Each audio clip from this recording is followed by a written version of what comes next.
I'll email it over. Right, we are now live. Okay. Get this video up here.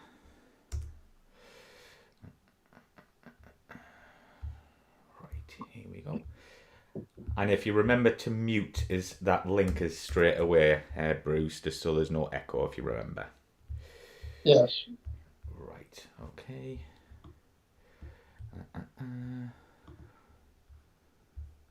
Right, that link should be with you now.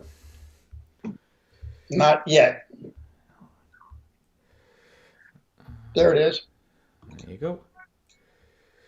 And I'll just get this out to myself. And that should give me the link now. Hiya folks, whoever's joining at the moment. I'm sure you're aware it takes a couple of minutes for me to get the link out to social media, and we will be with you. So bear with me here, folks. So what time is it over there now, Bruce? Is it 2 o'clock your time? It's 2 o'clock. 2 o'clock. Have you had lunch yet? Yes, I have. What did you have? Had a ham sandwich. Oh, very nice. Right. I was working on your previous Q&A sessions. I mean, your previous presentations and answering questions. Cool. I answered quite a few questions online just in the last hour. Oh, on the last video we did? Yeah, yes, the previous ones. Yeah, there's quite a few on there, isn't there? Yes, I was pleased with all the comments. Yeah, they're all pretty good, which is not bad. Mm-hmm. Right. Let me see here. So folks, just like, so you know, I'm just getting this out to social media. So again, bear with me. It takes a couple of minutes, and then we'll be with you. Paste. There you go. What are the ones that I say I wanted? The Super Saber. That's what I wanted to put it in. That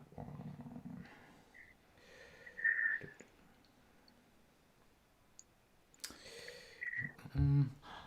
Hi everyone who's just joining us. I see some people in already. Do you see them there, Bruce? Yes, I do. Yeah, so again, 2 seconds, guys, and we'll be with you. But how's things since the last time we chatted? I can't remember when it was. Maybe, when was that? I can't even remember now. Well, I've had contacts from all over the world. I even had one from Russia. So they seem quite interested in the book. And one guy is talking about translating it into Russian, which would be interesting. That's amazing. And is he actually a Russian citizen himself, or is he just a translator or speaker? He is a Russian who is into DCS computer modeling. Ah, right. Yes, I see what you mean. Yeah, because there's quite a few of them, isn't there? Well, it's unusual to get someone who can speak Russian, who has enough knowledge about airplanes to translate what's going on. Mm-hmm. An average translator would be completely buffaloed by what's going on. Yeah, of course, yeah. Right, we've got that out to social media, but yeah, thanks for joining us, folks, and I'm sure we'll get some more in, because it's only 2 minutes past 7. I stated we were going live at 7 o'clock UK time. But yeah, Bruce, just before we get into the questions, if you can just briefly, like a 2-minute summary, even though people already know, just what you flew, just so they can get the questions in, and a bit about your career. So yeah, a couple of minutes just to get that in. Okay, I'm an old fighter pilot. I actually was in Hawaii for the attack on Pearl Harbor, but I was only 7 years old, so I wasn't really in the war. But I got involved in aviation quickly, and I went into the Air Force, where I went to jet training, and then flew the F-86, the F-100, F-102, and F-106. I flew the F-102 for 132 combat missions in Vietnam. So I became very interested in radar and eventually taught radar at Wright-Patterson Air Force Base in Dayton, Ohio. So I like electronic warfare, and I can answer questions on a lot of electronic warfare theory, even though I am not current on the latest equipment they have. Brilliant. Just because I know the questions are coming in, it's 5 past. Just remember you can scroll there, Bruce, on the side so you Yes. don't miss anyone. Well, there's a But lot of them. yeah, there's a few people saying hello. But the first question, who can you see first? The first, just hello, Mr. Gordon, with his blue shirt, Buddha. Yes. Yes. He's looking forward to receiving my book. And here I'll answer first. Jin Jiang. Hi, Bruce. Can you take us through the complete sequence of a normal scramble to an intercept target when you are on alert in the F-106? Let me first, for the others of you who don't know an F-106, this is an F-106 Delta Wing fighter, and it's very close to the F-102, which is here. The F-102 has its intakes farther forward, but the F-106 had quite a lot more power and a much more advanced radar and computer system. So in the F-106, to answer his question, a normal sequence of scramble, we went out and set up the airplane first. All the pilots would put our equipment in the cockpit, parachutes, helmet, gloves, checklist, everything. And nobody went in the cockpit after we did that, so that everything was right where it was when we wanted to use it. We would go up in the alert hangar, and which is usually, it was a lounge area, and we usually had meals available. And when the scramble horn went off, bah, bah, bah, you would run, jump and grab a fire pole, just like firemen use in a fire station, a brass pole going down 2 or 3 stories down to the bottom, and you'd hit a pad down there, a rubber pad, run out to the airplane. Your crew chief was already there. You would run up, jump in the cockpit. He's helping you put on your shoulder straps, buckle in, and you reach over and you're flipping on the battery, and he's actually got the power on the airplane already. They already had the external power. He'd have it on already. You reach out, push the throttle outboard, press the ignition button, pull the throttle inboard. The engine would start winding up. As it went past about 5%, you'd pull the throttle over around the horn, which is a little hook on the throttle detent, and the engine would start winding up on its own. As it's coming on, you'd be flipping on all your switches. And some things took longer to warm up than others. You wanted to get on your MA1 computer system. So you got that on. It would take a while. And we would then taxi. We were right at the end of the runway. They would be opening the doors to the scramble hangar. If we were in the F-102, I could actually get off, start rolling down the runway. That's what they count it. When you lit your afterburner and roll down the runway, I could be rolling down the runway in 2 minutes. It would take about 4 to 5 minutes for the F-106 to get off the ground. But that's how we would. They'd already have a be calling us on the radio and telling us our vectors to scramble for the intercept. So we would be off the ground in less than 5 minutes. And then the whole intercept of a target is another story. How did the IR missile lock on when it was stored internally? Well, it didn't while it was stored internally.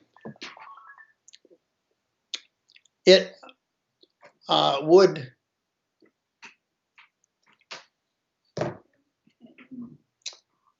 it was blind when it was stored internally, but when your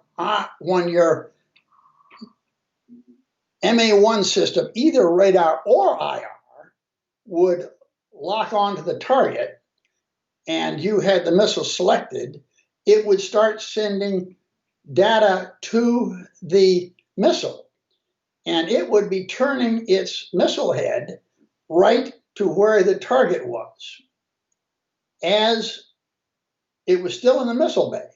So when you got to within range and pulled the trigger, the missile bay doors would open, the rails would extend, and the missile would already be looking at the target.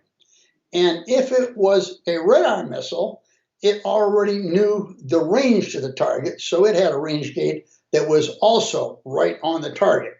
So it would be locked onto the target immediately. So that's how it did it. It was not while it was stored internally.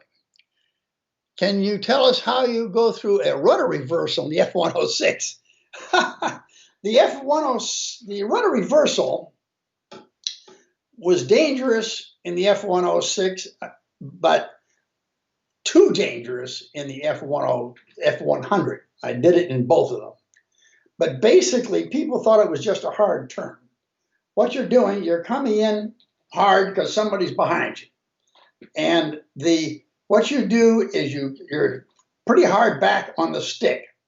Now you feed in top rudder. Feed it in, you don't slam it in.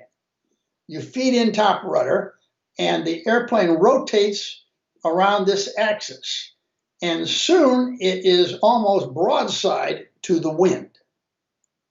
As it's going broadside to the wind, your speed is slowing down very fast, and whoever's behind you is going past you. Nobody can slow down that fast.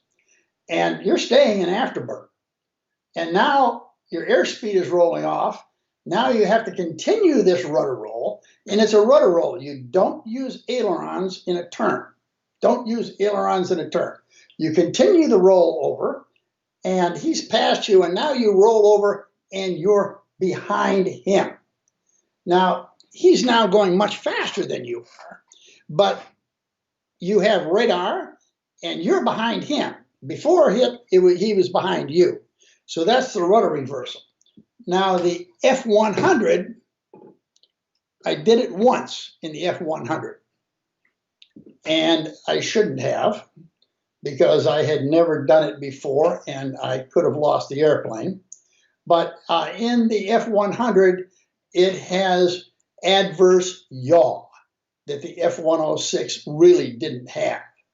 Adverse yaw is when you are turning with any aileron, it will yaw in the opposite direction. But I wasn't using aileron, but still the F-100 was not as powerful as the F-106. And as I came up to the top of this loop, this reversal, my airspeed got too low, and I was losing control of the airplane. I continued the roll, and I did roll out directly behind the guy in front of me, and he was amazed at what I had done. He said, "Where did you go?" I had just gone up in front of him and rolled around behind him. He didn't know how close I came to completely losing the airplane. So the rudder reversal was very questionable from a safety standpoint. I could have easily lost that F-100, but I didn't. It worked out just well, and nobody knew how close I came to losing an airplane. Hi, Bruce. Just to let you know, you can scroll up because there was a lot of questions coming in that you might have missed. Just to let you know, just so we can give everyone a chance to get something in there. Okay, I'll try to go faster. Bat 21, what was maneuverable, more maneuverable? The F-102, the F-106. The F-102 had a very much lighter wing loading than the F-106. The F-102's wing loading was only 35 pounds per square inch. The F-106 had 52. So while the F-106 was much more powerful, the F-102 could outmaneuver the F-106. It was one of the few planes that could do it. For instance, think again, the F-106 had 52 pounds per square foot.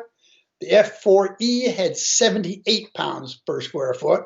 And believe it or not, the famous MiG-21 had 92 pounds per square foot, very heavy wing loading. We could have easily outmaneuvered them. Let me see, going on down here.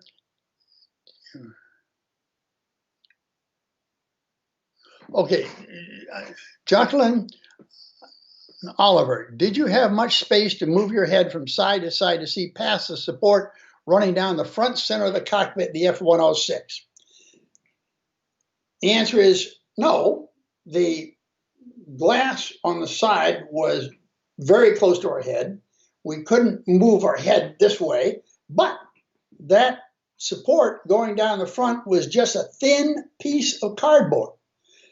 And because your two eyes are on either side of it, you didn't have to move to get away from that piece of cardboard. It looked bad in the pictures, but it really was no problem to your visibility. We had quite good visibility. In most directions, we had better visibility, for instance, than the MiG-21 had. How do you, Xinjiang again, how do you recover from compressor stall in the F-102 and F-106? If you just come back a little bit on the power, most compressor stalls will clear themselves. Alexander Viter, any thoughts on John Boyd and his work? He got the idea of energy maneuverability and put it into practice. I think he was using the rudder reversal. He talked about 30-second Boyd. He could get behind anybody in 30 seconds. I think he was using the same rudder reversal that I used, but it was too dangerous for most people, but I'm sure he was an excellent pilot and he was making it so he was able to survive. Let me scroll on down. Do you think the F-106 reaches full potential? This is the Freckle Puny. Do you think the F-106 has reached its full potential? Do you think the F-106 CD and X proposal should have gone ahead?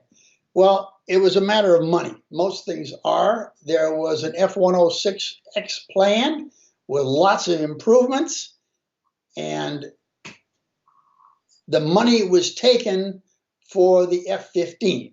You just don't have enough money for everything, and the F-15 needed the money. They took the F-106 money for the F-15. Xinjiang again, did the F-102, F-106 radar have any pulse Doppler look-down ability? No, pulse Doppler look-down ability did not exist at the time. So we did not have it, and we mainly got underneath the other plane. We would fly very low.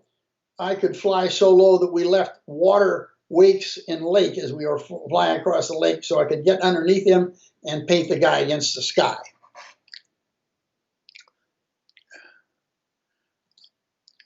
The Freckle Puny. Also connected to my prior question, could the F-106 have employed sparrows as sidewinders? No, and I didn't want them, really.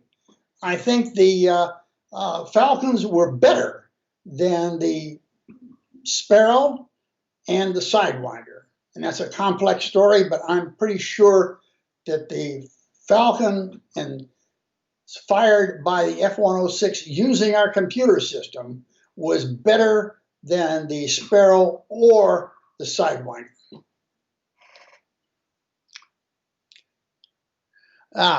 Again, that same question about the AIM-4 Falcon. Stephen 197106 says, how good or bad was the aim for Falcon in Vietnam? The infrared vision sucked, according to Robin Olds. Well, Robin Olds was firing it off the F-4, and it did not have the computer system that we used in the F-106. The computer system is what made the Falcon come to life. Now, the Robin Olds was really firing a different version of the Falcon than we used in the F-106. But still, it was a computer system that he didn't have.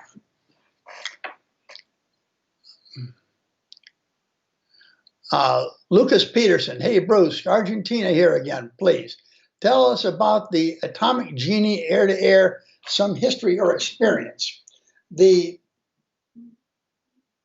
Atomic Genie, which was called the MB-1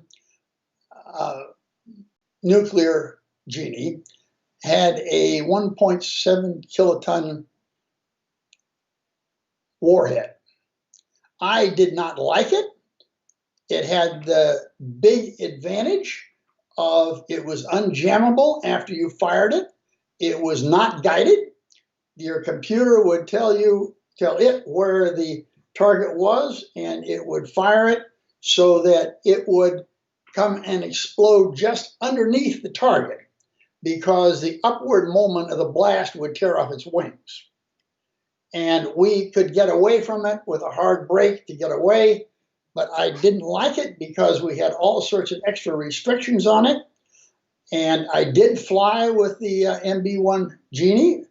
I flew with the training version of it and fired the training version. I sat alert with real ones, but did not fire the real ones, needless to say.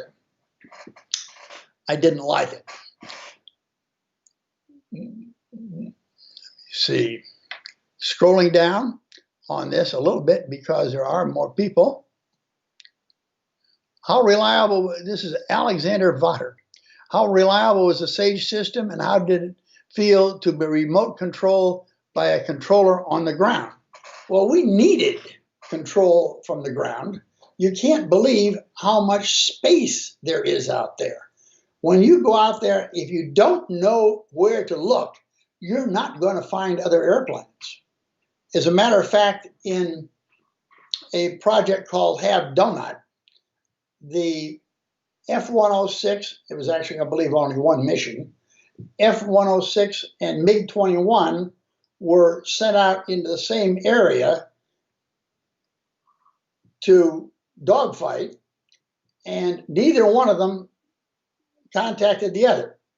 If you don't know what altitude he's at, you don't know where to look, you won't see him. There's a lot of space out there. Just don't go out there and you're going to see him like in one of these DCS things where they bring you in nicely and there he is.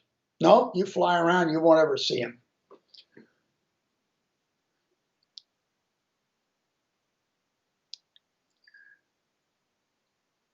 Scott Grimwood, when you were based at Selfridge Air Force Base, did you conduct NORAD intercept missions over Canada? Yes. From Selfridge, just north of Detroit, we could go quite far into Canada and intercept the planes over Canada. And that worked quite well. One funny story, though. Once a B-58 was coming in, we did these things at night so that there would be fewer civilian planes around. And a B-58 was coming in, and we put one of our F-106s after him. But all of us were told that we could not go supersonic. So the B-58 just pushed its speed up to around 0.98 Mach. And our F-106 couldn't go faster than that, but he could go 0.98 also. So the two of them were at very low altitude, going at 0.898 Mach, and they both went over Toronto, Canada at about 2 o'clock in the morning, just over the rooftops, and woke up all of Toronto. And we sure heard about it. Okay.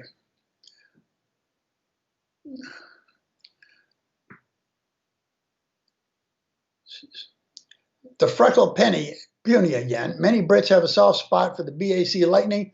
What do you think of this fighter compared to the F-102 and especially the F-106? Also, how do you rate the Mirage 3C and the Draken?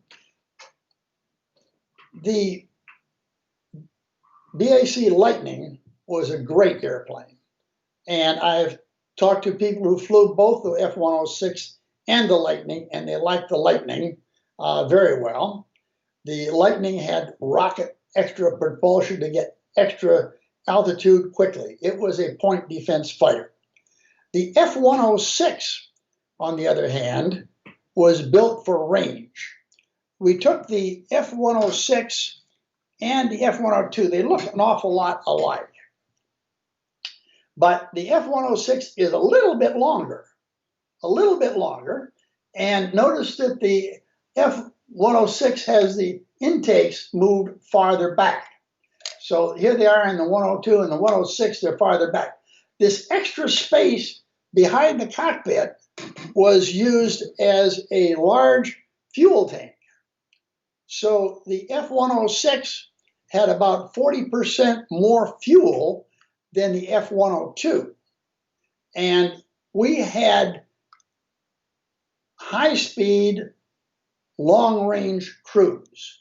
And none of the other airplanes could match us for high-speed, long-range cruise. But the BAC Lightning was a very good plane. And Hockey Player 9285, in sixes that received the six-shooter mod, was a Genie capability lost. Weapons loadout on gun sixes consist of 4 aim-4 and a gun. What do you think of this? An improvement? The answer, yes, the Genie capability was lost. You no longer carried the Genie, and the Genie was taken out of service. People began to realize that if we were flying around firing 1.7 KT weapons over the United States at any altitude, we were going to blind a lot of people on the ground who would be looking at it. We would be doing more damage to our country. Also, the Falcon missiles were proving out to be more than 0.98% probability of kill when we attacked. There was no benefit to having a nuclear weapon on board. We could, as long as they weren't coming over in large formations like in World War II, we were against one bomber, and one F-106 could take out 2 bombers. So there was no need for a nuclear weapon, and good riddance.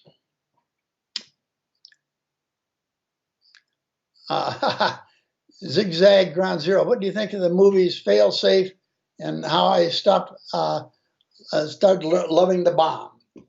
I was very interested. I heard that those movies were deliberately written to show that we didn't have much communication with the Russians, and we didn't know anything about their command and control. How were they preventing accidental nuclear war? How were they controlling their systems? So I understand those movies were designed to show how a fail-safe system could fail and not be fail-safe. So there were very important lessons to be learned from that. Bat 21. What was the range of the Hughes MA-1 radar versus fighter and bomber-sized targets? The have donut exercise against MiG-21s out of Area 51, which is the super secret Area 21, they call it, but we call it Area 51. We had a contact of about 25 miles on the MiG-21. So that was plenty. We had some people could get a bomber-sized target at around 100 miles, but I never did. I would usually pick them up at maybe 60 miles. But that was plenty of space to pick them up. Alexander Votter, some IBM guys said Sage could be easily jammed. Yes, it could, but there were so many ways around it. The Sage system had many systems feeding into one place. So if they jammed one radar set, they could still pick in from the others, and they could triangulate. And if they could get any idea where the plane was and something about its altitude, they could give that information to us. And as we came in with our airborne radar, we could pick them up.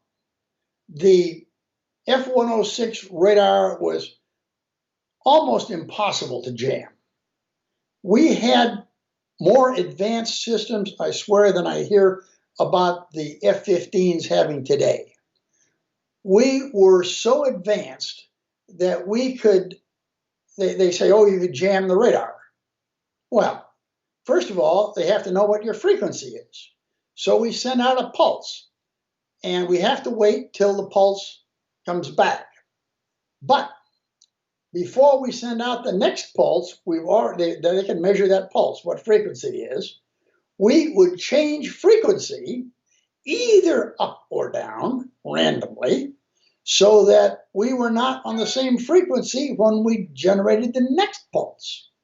So that their jamming on the first pulses thing would have no effect. Really, unless it was really sophisticated jamming, I didn't even see jamming on the F-106. I saw it on the F-102, but the F-106 just routinely got rid of jamming. I could go into ECM quite a bit there, how you could take the pulse and delay it and create false targets beyond where the real target is. But if you did, and you got a series of targets out there, the real target was always the closest target. So we knew the pilot could just look at that and say, well, I know which is the real target, and we could attack the real target. How many targets can you track simultaneously in the Falcon system? One. That was Lucas Peterson. Alexander Votter, in your opinion, does the Air Force need a dedicated electronic warfare airframe like the EF-111 or the Tornado ECR? Yes, until our planes are all stealthy, and even if our planes are stealthy, an electronic warfare plane running in the area can certainly make it much harder for the enemy to detect the real planes, because the jamming planes can create all sorts of problems and confusion on the ground until it isn't so simple as one radar looking at one target. Now he's got other planes creating jamming. So yes, I believe they're quite valuable.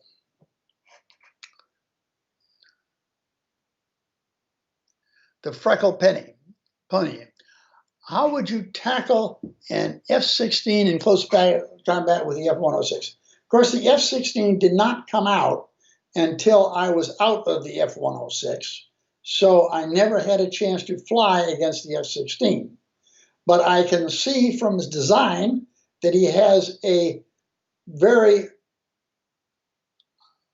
very heavy wing loading. The F-16, I don't have his wing loading right here with me, but the F-16's wing loading is very high.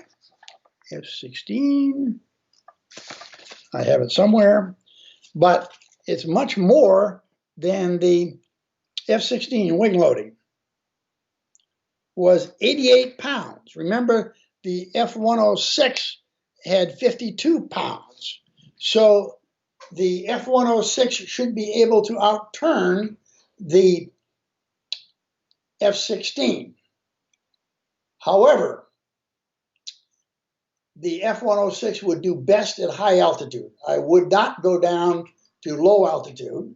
I would go to high altitude and use our radar system. Of course, the F-16, you're talking about much newer radar systems, and I have never worked with the F-16 radar. I don't know how good it is.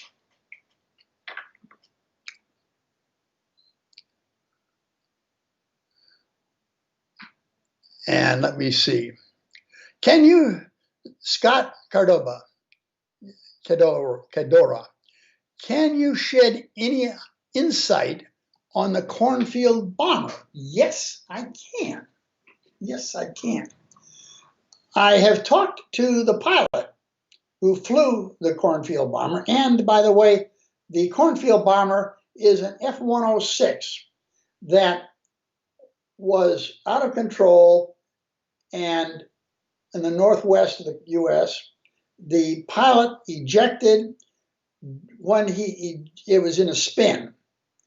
And when the pilot ejected, the force of the ejection knocked the F-106 out of the spin, and it began to glide under its own power. He had not shut off the engine, he had just pulled it to idle. And it came down in a snowy cornfield. And believe it or not, landed itself, wheels up, in the cornfield. And a farmer saw it, and he called the police that the F-106 was in his cornfield, and the engine was still running. As the hot engine slowly melted the snow, the F-106 kept coming forward, coming toward his house. And he was calling the police to stop. This airplane is going to come to my house. But how it got there in the first place, I believe he was engaged in aerial combat tactics that we had just recently been put in to put the F-106 possibly against MiGs. And we were learning how to do all these maneuvers. We were learning how to do the rudder reversal.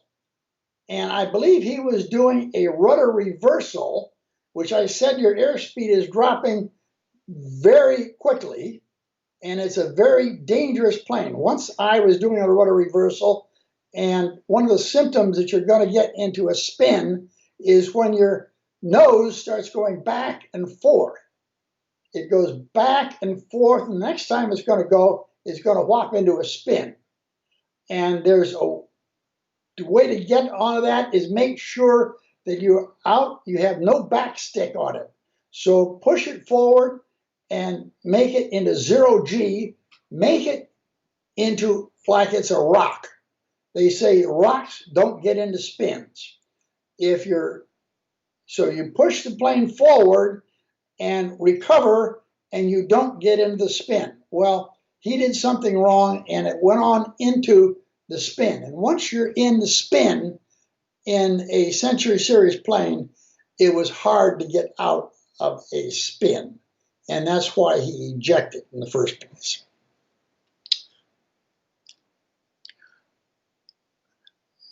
Jin Zhang, were there any operation or tactical guidelines on how to conduct an intercept using air-to-air to autonomously do intercepts if the MA-1 stage systems was neutralized?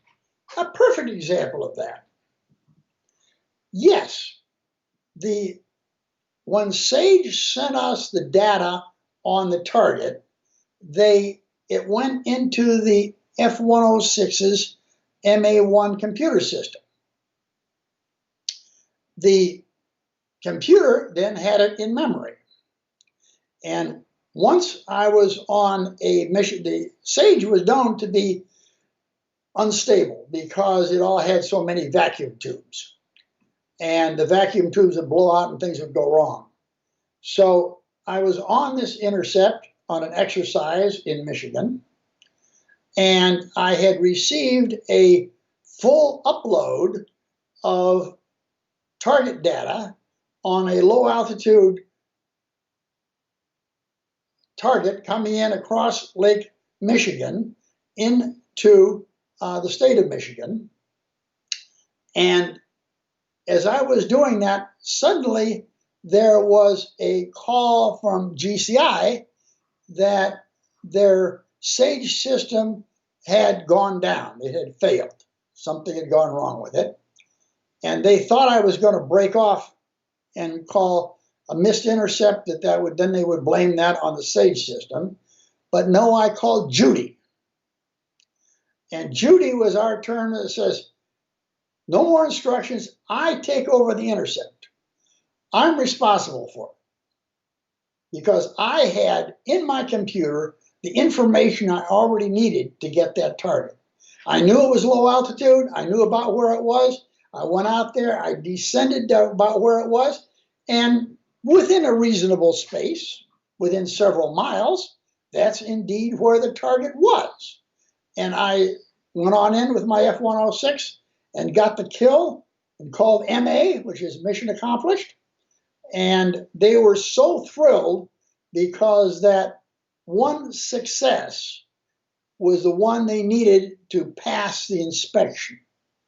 And when their system had gone down, they thought they had failed. But the answer to your question, it was what we can do it autonomously by the F-106 by itself if the SAGE system was neutralized or if it was hit by a bomb or something, whatever happened. But I could still have the data in my F-106.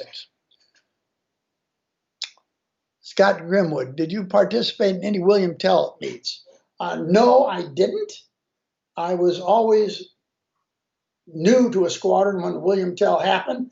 William Tell, for the general information, was a test of interceptors against targets, usually Fire B drones, and everyone went out there. Oh, it was a big deal.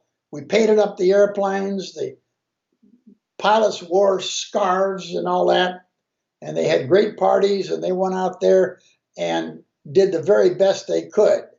And the F-1, we've got some great movies about the F-102 in the William Tells, but no, I never did participate. How many targets, Lucas Peterson, how many targets can you track simultaneously with the system? I think I said that is just one.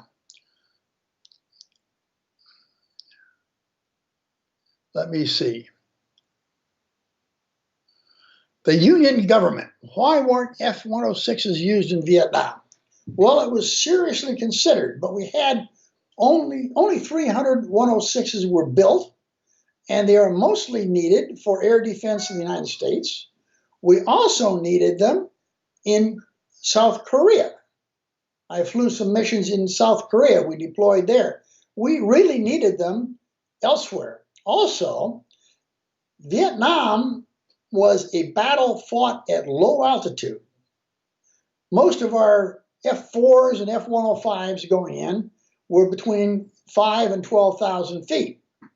The F-106 is at its best at 43,000 feet. So you're going into an altitude band that is not what we were designed for, and there's a lot of ground clutter down there at low altitudes. So this was not a good place to use the F-106.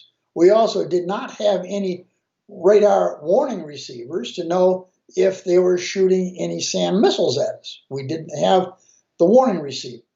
We had the range. We could have flown, I was doing some map work, and we could have flown the F-4's missions to Hanoi and back without using tankers. We didn't need the tankers to do that. But of course, we weren't carrying bombs. And the F-106 was not a bomber.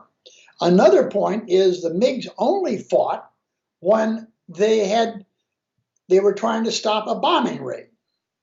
They were trying to stop the bombs from getting on target. So if you were flying out there and you didn't have bombs, bombs, they weren't interested in you. We could have gone out there and flown over North Vietnam all day, and they would not have come up to fight because we weren't a threat to them. They just watch us go. And if the enemy doesn't come up to fight, you can't have a fight. So the F-106 was not the plane for Vietnam.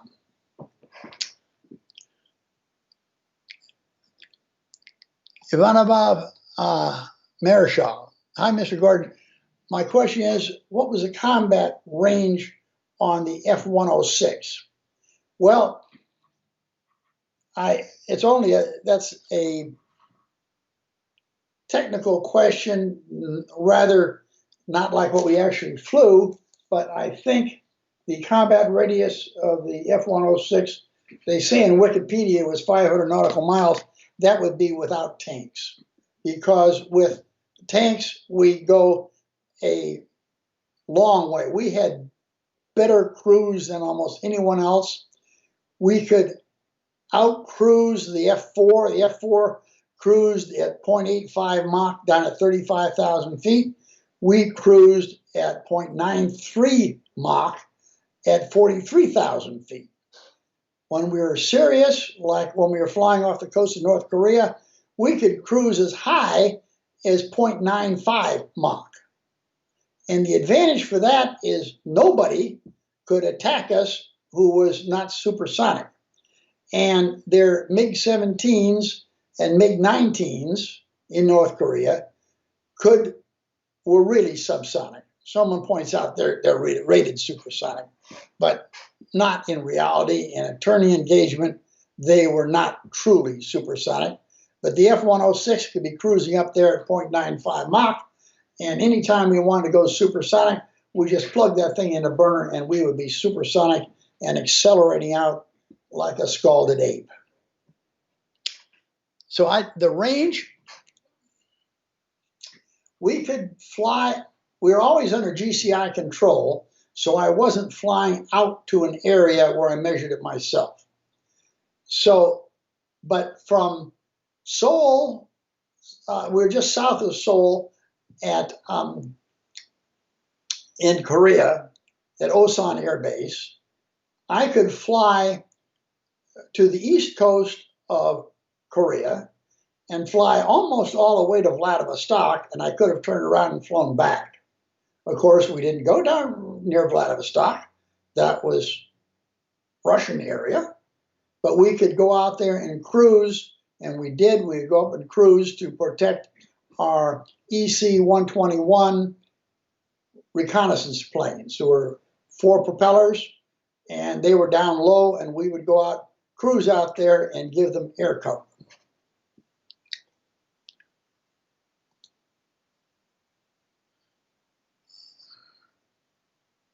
Could the F-106 super cruise? No, not in the current mode. They say in military power. No, but with external drop tanks, we had very good external drop tanks, better than anyone else. We could take our external drop tanks to Mach 2, and I've done it. So as you're accelerating with external drop tanks on, as we did during our test flights, I went a long ways supersonic. I would go from the Detroit area all the way up Lake Huron, almost to Canada, supersonic. So we could go a long ways supersonic. Bat 21, also more reason the F-106 not deployed Vietnam was because that it did not have self-seeing tanks and fuel transfer issues. Also, it had no internal gun. Well, no internal gun, yes. They were working on that modification, and it came out after I left the F-106. But self-sealing tanks are almost useless now. When people are hitting you with missiles and not with bullets, self-sealing tanks don't help much. And fuel, we didn't have fuel transfer issues that I know of. As a matter of fact, we had a very good fuel transfer system. We had, I told you, we had a fuselage tank put in, a very big fuselage tank. And they also took, we had the same wing as the F-102, but they put in extra fuel tanks right in the very back, as far back as they could get them. They called them T-tanks because they were transfer tanks. And as you went supersonic, now your center of pressure, where your center of lift is based on speed. And as you go faster, your center of pressure moves aft. And as it moves aft, you get more nose heavy. And that means you can't maneuver as well with a heavy nose. So the F-106, some planes and later used swing wings to take care of that problem. But the F-106 had this fuselage tank. So the first place they burned fuel out of was the T-tanks. So the T-tanks would be empty. And as you accelerated past Mach 1.2, the computer would automatically transfer fuel from the fuselage tank up front here to the T-tanks in the back. And this would help straighten out the center of gravity as you were going farther supersonic. So that was a very good method without any extra drag or anything out in the airplane. We could move our center of gravity while we were flying.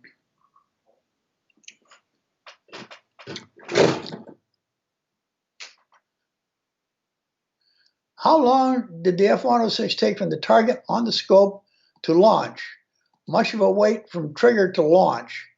Of course, assuming target on the scope, how many miles away is he? If you're talking about the shortest range, well, you can lock on at about, I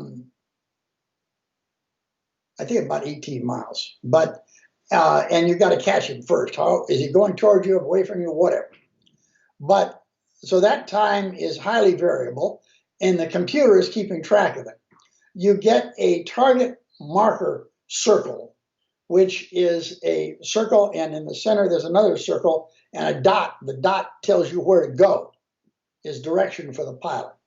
And if the dot's up to the left, that means you want to fly up and to the left. And you put the dot back in the center, and the computer is telling you you're on the right track. So you put the dot in the center and you follow. Now the computer is keeping track of the range, and it knows the range of the missiles. And it would not fire at the maximum range of the missile. It knows the most effective, statistically best range for the missile. So the computer will plan on that. So when you get down to that range, toward that range, the target marker circle starts to collapse, and that's 20 seconds to go. As that starts collapsing, your 20 seconds to go. As it comes down to the bottom, and then you get a big X, which is your pullout signal. Well, as that's occurring, the missile bay doors, which are pneumatically opened, and they open fast with compressed air. They go bam, open, and the rails come down, bam. And the missile, as I explained before, is already looking at the target. So it comes down and it fires a missile, and 1.5 seconds might be from the time the doors are open, but it's something like 1.5 seconds until the missiles fire. So it's quite fast, and only once have I fired it with the trigger. I'll tell you, when you pull that trigger, the doors are coming open now. How did you coordinate with the Nike SAM system? This is KJAKK. How did you coordinate with the Nike SAM? Oh boy, I have a story on that. I was flying over Michigan on an exercise, a night exercise. We did them all at night so there wouldn't be civilian planes around, 2 or 3 o'clock in the morning. And I got out there. I'm waiting for these planes coming in from Canada. I'm just flying around in circles, waiting. And they called me and said, return to base and land. You have been shot down by Nike. I said, thank you very much, Nike. So did we coordinate with them? Somehow, someone didn't coordinate, and Nike shot me down. I wasn't friendly with Nike after that. Did the F-102, F-106 ever have an issue with women's base, such as failing to open or indeed failing to close? And did any of these planes ever land with the bay doors open? No, I don't know of any landing that was open, but yes, there have been problems. And I tell you, those doors are very fast. The one was a Raspberry Grizzly scene in the F-102 in Alaska. The doors were open. They were working on the missiles. They retracted the missiles, and they tried to close the doors. The doors would not close. They had all the safety things moved out, and the doors would not close. So they called a civilian tech rep over and said, hey, tech rep, you're supposed to know all these things. Why won't these doors close? He said, he says that compressed air valve is just frozen shut. He says, I'll fix that. So he stepped into the missile bay and struck the frozen valve with his screwdriver, the butt of his screwdriver. He was right. That was what was doing it. It released the thing, and the doors came slamming shut and cut off his head and killed him.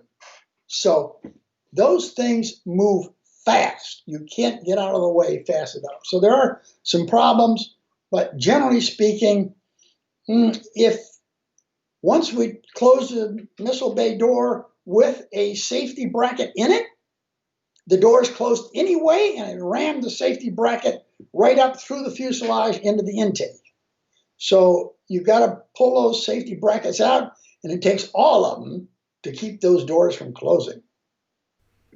So Bruce, as you can see, we're almost drawing to a close. If you want to pick one last question, and then we'll jump in, I'll jump in after you're finished, and we can wrap up this live Q&A.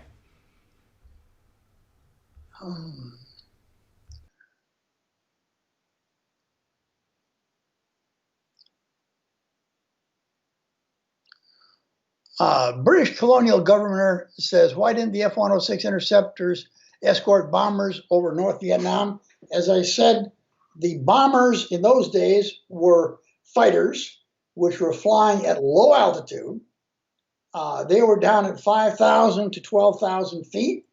It's not the altitude to use the F-106.